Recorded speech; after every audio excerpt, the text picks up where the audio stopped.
I am in the heart of Brainerd, um, in Chattanooga, and I am at the Kitchen Incubator of Chattanooga.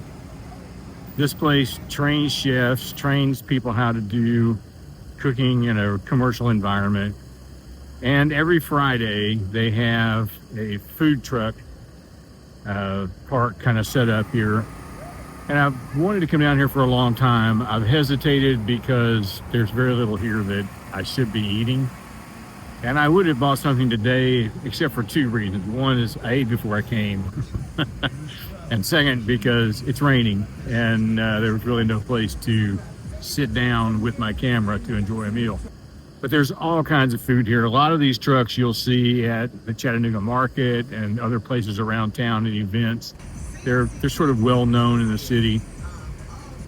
And I was, it's after the lunch rush now when I'm here, and I've been pleasantly surprised how many people are here. They're open, I think on every Friday, they're open from 11 to 3.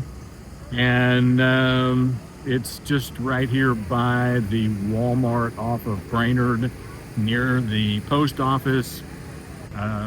If you want to come down, if you're in the Chattanooga area on a Friday and you want to check it out, just do a Google search for the Kitchen Incubator of Chattanooga and you will find it.